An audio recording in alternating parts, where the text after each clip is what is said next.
Hello বন্ধুরা, capsicum কিভাবে বানাতে হয় আমি ভিডিওর মাধ্যমে তুলে ধরছি। বন্ধুরা তোমরা দেখতে থাকো। একে একে আলু কেটে নিলাম। কেটে নিয়ে ক্যাপসিকামও যেভাবে আলু কাটা হবে, যেভাবে আলু কাটা হয়েছে সেভাবেই ক্যাপসিকামও কেটে নিতে হবে। তোমরা দেখতে পাচ্ছ, ভিডিওর মাধ্যমে সবই দেখতে পাচ্ছ।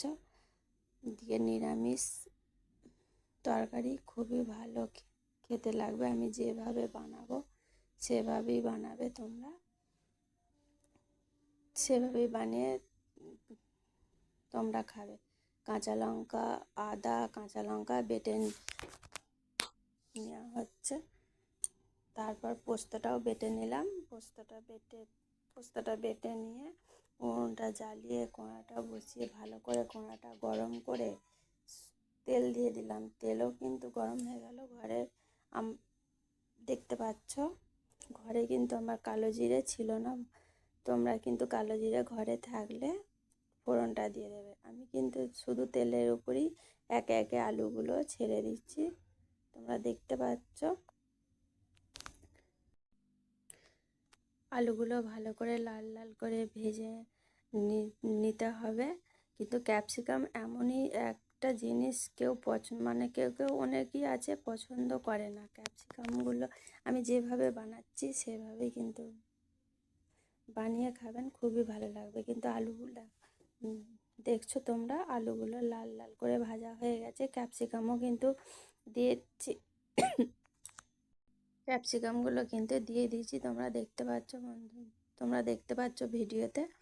ক্যাপসিকামও কিন্তু ভালোভাবে ভেজে নিতে হবে, নাহলে একটু কাঁচা থাকলে হালসিনি একটু গ্যাস ছাড়ে ক্যাপসিকাম।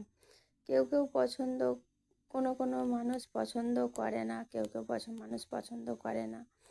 দেখো, কাঁচা লঙ্কা, আদা ভালোভাবে কিন্তু আমার ক্যাপসিকামটা ভাজা হয়ে গেছে। আদা, কাঁচা লঙ্কাটা দিয়ে দিলাম। ভালো করে কষতে থাকবো।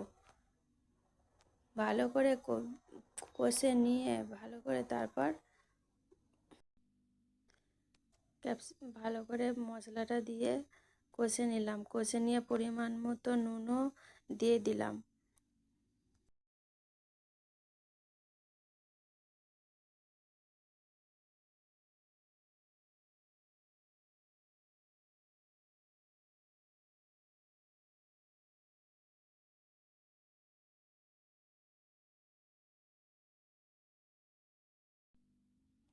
পরিমাণ মতো জল দিয়ে দিচ্ছি। বন্ধুরা তোমরা সবই দেখতে পাচ্ছ ভিডিওর মাধ্যমে। ভালো করে জল দিয়ে, পরিমাণ মতো জল দিয়ে ঢাকা দিয়ে সেদ্ধ হতে দিতে হবে। বন্ধুরা সেদ্ধ করতে দিচ্ছি। সেদ্ধ হয়ে গেছে, দেখো আমি ঢাকা দিয়ে সেদ্ধ হয়ে গেছে। আমার পোস্ত রেডি।